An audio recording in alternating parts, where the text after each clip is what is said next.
Hi friends, RK news తెలంగాణకు స్వాగతం. ఈరోజు ముఖ్యాంశాలు: గ్యారంటీలపై గల్లాబడతాం, 54,000 లోన్ మాఫీ కాలేదు, గ్యాస్ సబ్సిడీ ఇవ్వకపోయే, రైతు బంధు రాకపోయే, మోసం పోయినాం, మళ్ళీ కేసీఆర్ వస్తేనే పేదలకు మేలు, షాబాద్ రైతు ధర్నాలో కేటీఆర్తో చెన్నమ్మ ఆవేదన, కాంగ్రెస్ వాళ్ళను నిలదీద్దాం, ప్రజలకు కేటీఆర్ పిలుపు, నాడు నాట్లప్పుడు నేడు ఓట్లప్పుడు రైతు బంధు, తెలంగాణలో గ్యారంటీలన్నీ అమలు చేస్తామని ఢిల్లీకి పోయి రేవంత్ రెడ్డి చెప్పడం పెద్ద జోకు, తెలంగాణను ఉద్ధరించలేడు ఢిల్లీని ఉద్ధరిస్తారా, సీఎం అబద్ధాలపై ఆడబిడ్డలు బగ్గుమంటున్నారు, రైతు భరోసా 15,000 ఇచ్చేదాకా వదిలిపెట్టం, ఆ నియోజకవర్గాల్లో త్వరలోనే ఉప ఎన్నికలు, రైతు ధర్నాలో బీఆర్ఎస్ వర్కింగ్ ప్రెసిడెంట్ కేటీఆర్ గారు వెల్లడించడం జరిగింది.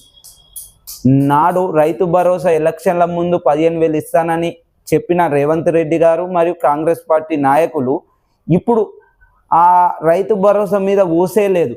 కేసీఆర్ ఇచ్చిన 10,000 ఒక్క దఫాలా ఇచ్చి 15,000 అని వీళ్ళు చెప్పిన హామీ ఇప్పటి వరకు 2 పర్సెంట్లు అయినా కూడా భరోసా ఇవ్వలేని రాష్ట్ర ప్రభుత్వం. మరియు రైతు రుణమాఫీ అనేది 2 లక్షల రుణమాఫీ అని అమలు చేస్తానని చెప్పి పావులవంతు రుణమాఫీ చేసి ఇంకా 300 రుణమాఫీ కాక రైతులు ఆవేదన చెందుతున్నారు. నిన్న షాబాద్ రైతు ధర్నాలో కేటీఆర్తో మాట్లాడుతున్న ఒక చెన్నమ్మ 54,000 నాకు రుణమాఫీ ఉంది, అయినా కూడా రుణమాఫీ కాలేదని ఆవేదన చెందుతుంది. దీనిపై మీకు అండగా ఉంటాం. ఎక్కడికక్కడ విలేజ్లలో ఎక్కడనైనా నాట్లేసేటప్పుడు రైతు భరోసా ఇస్తానని మాట తప్పిన రేవంత్ రెడ్డి గారు మరియు ఇప్పుడు ఓట్లు వస్తున్నాయి, సర్పంచ్ ఓట్లు మరియు ఎంపీటీసీ ఓట్లు జెడ్పీటీసీ ఓట్లు వస్తున్నాయని మళ్ళీ రైతు భరోసా వేస్తానని చెప్పడం ఇది ఎంతవరకు న్యాయం?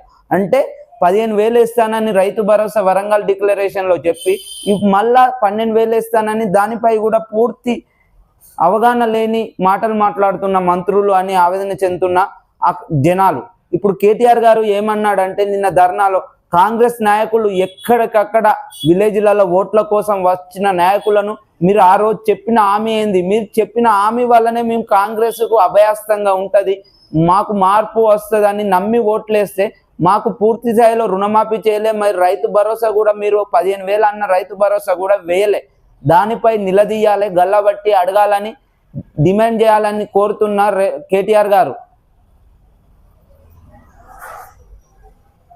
ఇక్కడ అమలు చేయని రేవంత్ రెడ్డి గారు ఢిల్లీకి పోయి చెప్పడం, గ్యారంటీలపై చెప్పడం అంటే ఇది జోకర్ లెక్కనే. ఏంటంటే ఇక్కడ అమలు చేయ చేతగాక అక్కడ ఢిల్లీలో ఎలక్షన్లు జరుగుతున్నాయి కాబట్టి ఆడికి పోయి చెప్పడం ఇది ఎంతవరకు అంటే ఇక్కడ అమలు చేయని మాటలను అక్కడ అబద్ధాలు చెప్పడం జరుగుతుంది.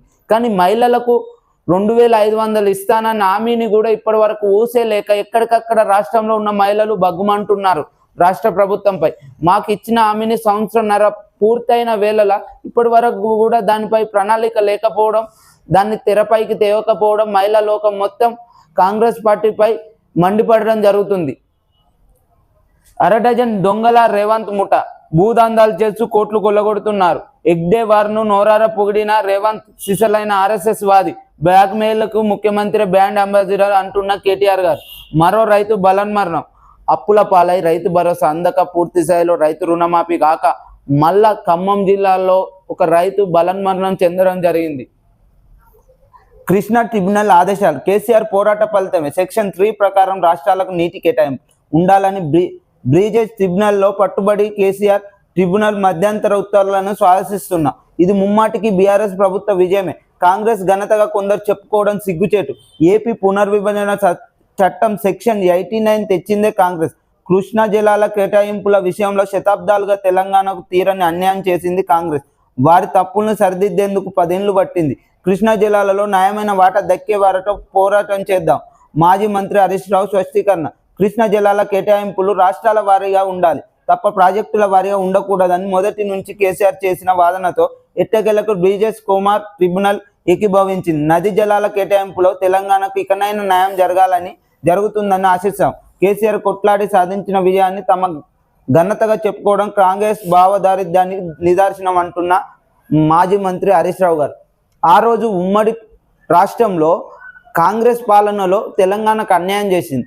అదే తెలంగాణ గవర్నమెంట్ వచ్చినాక బీజేపీ ట్రిబ్యునల్లో కేసీఆర్ గారు ఇచ్చిన ప్రతిపాదన వలన 10 ఏళ్లు పట్టింది మన వాటా మనకు రావాలని ప్రతిపాదనలు ఇచ్చి దానిలో కరెక్ట్ ఎవిడెన్స్తో పోరాటం చేసిన కేసీఆర్ గారు ఆ ఫలితమే ఇవాళ దక్కడం జరిగింది. దీనిపై కూడా ఆ రోజు తప్పులు చేసి మనకు అన్యాయం చేసిందే కాంగ్రెస్ గవర్నమెంట్. మళ్ళీ ఇప్పుడు మేమే తెచ్చినామని చెప్పుకోవడం అనేది ఇది ఎంతవరకు న్యాయం?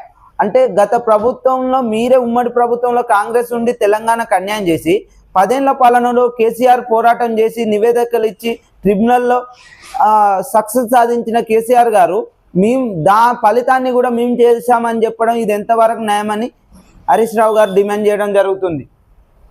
క్యాలెండర్ ఏది? జాబులేవి? 2 లక్షల ఉద్యోగాలు బూట దాఖలు. రాష్ట్ర సర్కార్పై నిరుద్యోగుల మండిపాటు. మేలో నోటిఫికేషన్లు అంటూ కొత్త లింకులు.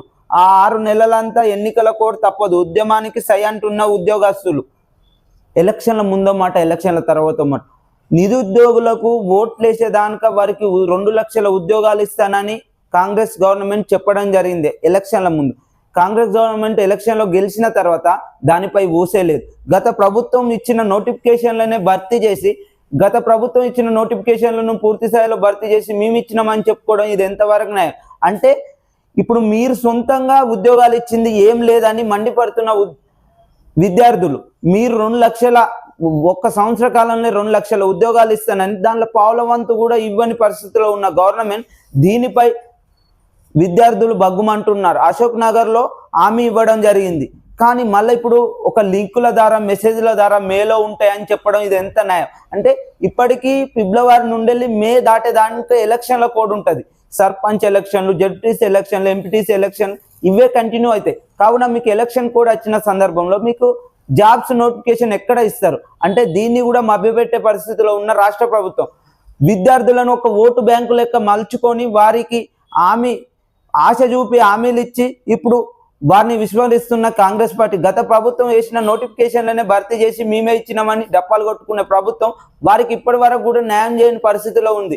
ఒకవేళ న్యాయం చేయని పరిస్థితిలో ఉంటే రాబోయే కాలంలో విద్యార్థులే రాష్ట్ర ప్రభుత్వంపై మళ్ళా పోరాటం చేసే పరిస్థితి ఏర్పడుతుందని తెలియజేయడం జరుగుతుంది. ఇలాంటి మరెన్నో వీడియోస్ కొరకు ఆర్కే న్యూస్ తెలంగాణ సబ్స్క్రైబ్ చేయండి, షేర్ చేయండి. మా కంటెంట్ కనుక నచ్చితే మీ ఫ్రెండ్స్కి కూడా షేర్ చేయండి, సబ్స్క్రైబ్ చేయమనండి. ఇలాంటి మీ సపోర్ట్ ఎల్లవేళలా మాకు ఉంటే ముందు మంచి మంచి వీడియోస్ చేస్తామని, తెలంగాణ ప్రజల కోసం ప్రశ్నిస్తాం తెలంగాణ మీద అని కోరడం జరుగుతుంది.